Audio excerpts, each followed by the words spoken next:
Dans les terres luxuriantes de l'Afrique de l'Ouest, là où les fleurs exotiques bordent des ruelles pavées et où l'architecture traditionnelle épouse la modernité avec grâce, s'épanouit un village hors du commun, un joyau nommé Ntara. Un lieu où la beauté des paysages rivalise avec celle de ses habitants et où chaque maison au toit de chaume raconte une histoire ancienne bercée par les chants du vent séait dans ce décor enchanteur, empreint d'élégance et de tradition, que vivait une jeune femme nommée Zalika, dont la destinée allait bouleverser les fondements même de ce village splendide dans cette communauté où les critères de beauté sont stricts. Parfois cruelle, une règle tacite dominait les mentalités. Plus une femme était mince, plus elle était jugée désirable, et plus elle avait de chances de trouver l'amour. Zalika, elle n'entrait pas vraiment dans ce moule imposé par la société. Lorsqu'elle était encore enfant, rien ne la distinguait des autres filles de son âge. Elle courait, riait et jouait avec insouciance dans les ruelles baignées de soleil, avec un poids tout à fait normal, mais au fil des années, elle développa une habitude alimentaire incontrôlable. La nourriture devenait son refuge, son échappatoire silencieuse. Chaque repas était abondant, chaque assiette toujours terminée, peu importe la quantité, elle la vidait avec appétit rapidement.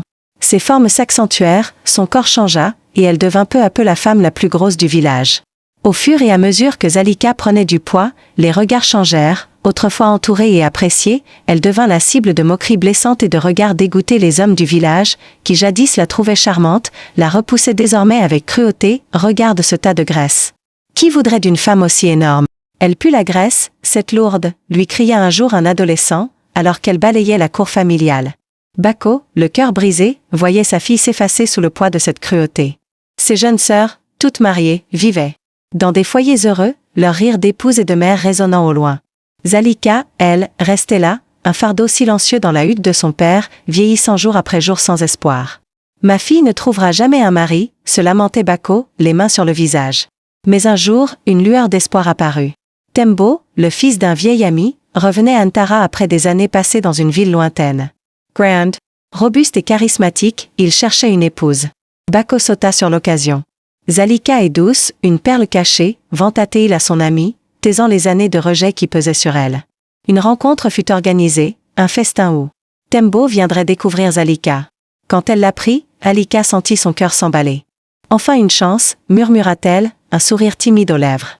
La veille, elle passa des heures à se préparer, tressant ses cheveux avec soin, frottant sa peau avec de l'huile parfumée, espérant effacer les grosses truies et vieilles marmites qui l'avaient hantée. Le lendemain, Tembo arriva dans la cour familiale, sa démarche assurée attirant les regards. Mais dès qu'il posa les yeux sur Zalika, son sourire s'évanouit. « Je refuse d'épouser. » Cette colline ambulante, lâcha-t-il, sa voix tranchante comme un couteau. « Une montagne de chair pareille ? Plutôt crevée. » ajouta-t-il, toisant son corps massif avec une grimace de dégoût. Sans un mot de plus, il tourna les talons. Et partit. Les rires éclatèrent autour d'elle, un cœur cruel qui la transperça.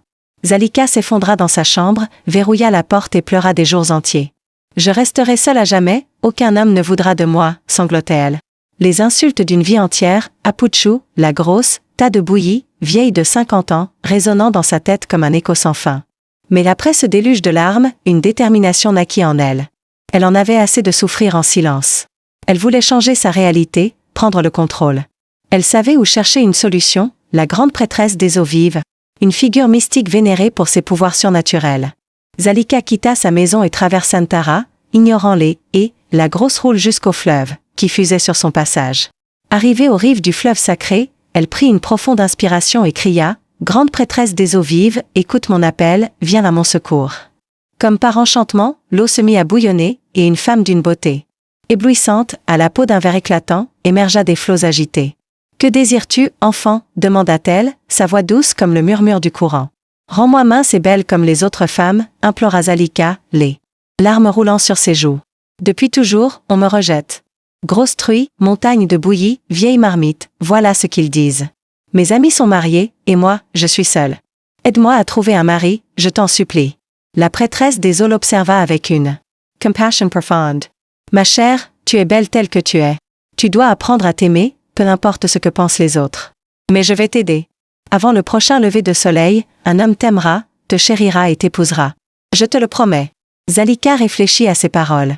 La promesse d'un mari était un baume sur son cœur meurtri, mais une ombre de rancune durcit son regard. « Non, dit-elle, la voix tremblante de colère, je veux plus. Je veux que tous les hommes de ce village qui m'ont méprisée et humiliée souffrent. Je veux qu'ils paient pour chaque insulte, chaque regard de dégoût. La prêtresse resta silencieuse un long moment, puis murmura « Ton vœu est exaucé ». Le lendemain matin, un chaos sans nom éclata à Antara.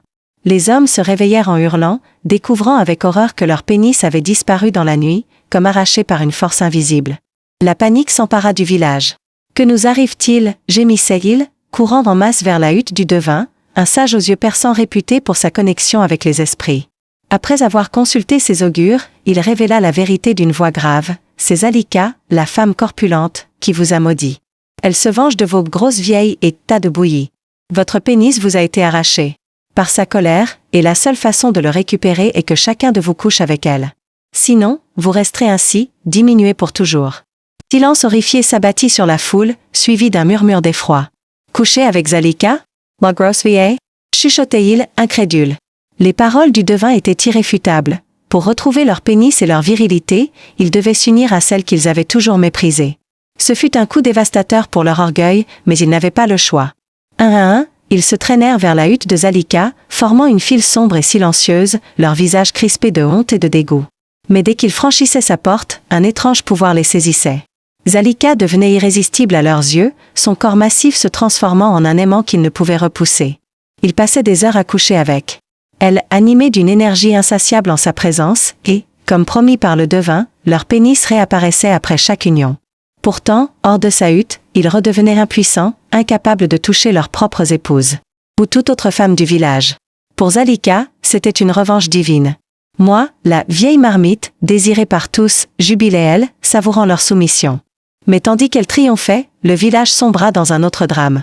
Les épouses, apprenant que leur mari avait été ensorcelé par Zalika et devait coucher avec elle pour récupérer leur pénis, se réunirent dans un concert de pleurs et de cris déchirants. « Rendez-moi mon homme » sanglotait une jeune mère, serrant son bébé contre sa poitrine, ses larmes trempant le tissu de sa robe. « Zalika, maudite sois-tu, rends-nous nos vies » hurlait une autre, tombant à genoux dans la poussière, les joues striées de larmes.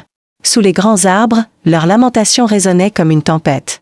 « Elle a volé nos foyers, cette sorcière » gémissait une vieille épouse, frappant le sol de ses mains ridées. « Mes enfants pleurent leur père nuit et jour. » Suppliait une femme, ses petits accrochés à sa jupe, leurs yeux rougis par les larmes. « Ô esprit, punissez cette grosse folle » implorait-elle en chœur, leur voix brisée montant vers le ciel. « Pourquoi nous faire souffrir, nous qui n'avons rien dit contre elle » pleurait une autre, ses mains tremblantes levées en un geste de désespoir.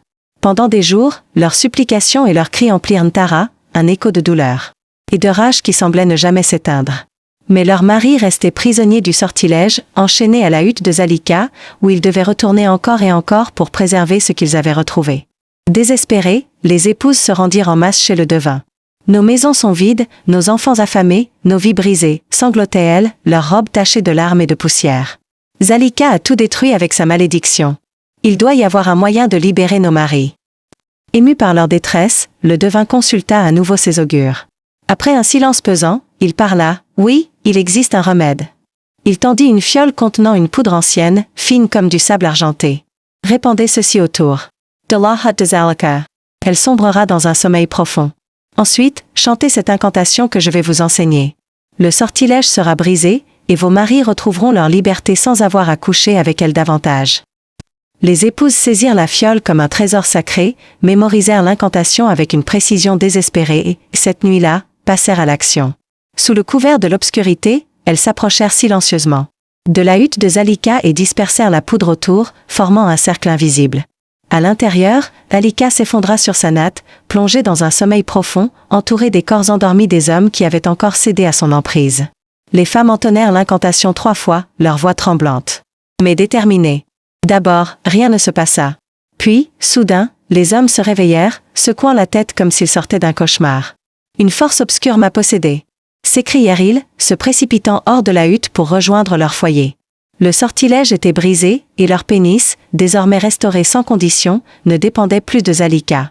La nouvelle se répandit comme une brise dans Antara. Les pleurs des épouses se muèrent en cris de joie, les familles se réunirent, et les enfants retrouvèrent leur père. Le village respira à nouveau, libéré de l'ombre de la malédiction. Mais Zalika se réveilla le lendemain matin, seule et confuse, sans aucun souvenir de la nuit passée.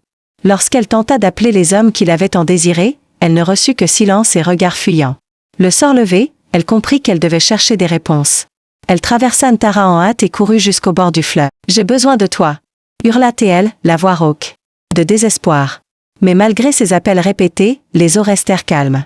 Elle pleura pendant des jours au bord du fleuve, ses larmes se mêlant au courant, mais la prêtresse ne réapparut jamais. Pourquoi avait-elle été abandonnée? Était-ce une punition pour avoir détourné son vœu initial d'amour en une quête de vengeance? Les semaines passèrent et Zalika dut affronter la dure réalité, elle avait tout perdu. Elle avait voulu un mari, un amour sincère, mais sa colère l'avait menée à ce chaos. Déçue et brisée, elle rentra à Antara, sans réponse ni perspective de bonheur. Trop tard, elle réalisa qu'elle aurait dû écouter la prêtresse et s'accrocher à la promesse d'un amour véritable plutôt que de céder à la rancune. Jusqu'à la fin de ses jours, elle vécut seule, une silhouette solitaire errant dans l'ombre du village, tandis que les rires des familles réunies résonnaient autour d'elle. Les années passèrent, et l'histoire de Zalika devint une légende Antara, un récit murmuré autour des feux de camp, transmis de génération en génération. Les femmes qui avaient pleuré leur mari, suppliant pour leur retour, enseignaient à leurs enfants, ne jugez pas les autres sur leur apparence ou vous sèmerez des graines de douleur. Les hommes, repensant à leurs insultes, grosses truies, vieilles marmites, tas de bouillie, baissaient les yeux, honteux d'avoir alimenté cette tragédie. Cette fable devint un miroir pour le village, une leçon criante sur le pouvoir des mots et des regards. Zalika avait souffert sous le poids des moqueries, c'est vrai. Mais sa vengeance, faire perdre leur pénis aux hommes et les forcer à coucher avec elle pour le récupérer, n'avait rien guéri. Elle avait montré que la cruauté blesse profondément, que le mépris brise des vies, et que la colère, mal dirigée, consume tout sur son passage. Pourtant, son histoire révélait une vérité plus lumineuse, chacun doit apprendre à s'aimer, au-delà des tailles, des formes, des jugements. La prêtresse l'avait dit dès le début, tu es belle telle que tu es. Si seulement Zalika avait écouté, si seulement les villageois avaient vu sa valeur au lieu de la réduire à son corps, son destin aurait pu être différent.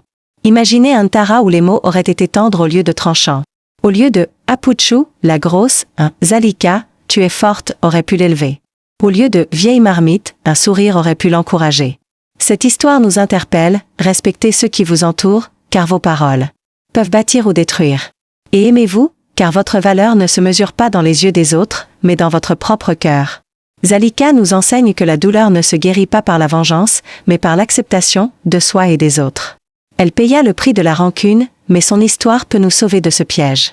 Ce n'est pas toujours que l'on finit heureux, disaient les anciens d'Antara. La colère te perd, le respect te grandit. Que cette fable soit un appel, ne laissez pas les normes vous voler votre lumière, et ne blessez pas ceux qui diffèrent de vous. Car dans chaque âme, qu'elle soit grande ou mince, brille une beauté qui mérite d'être célébrée. Un proverbe ancien résonne ici, veille sur ton cœur, car de lui jaillissent les sources de la vie. Que l'histoire de Zalika vous inspire à poser un regard doux sur vous-même et sur autrui, à choisir la bienveillance plutôt que le jugement. Merci d'avoir écouté. À bientôt pour une prochaine fable. Abonnez-vous, aimez, partagez. Au revoir.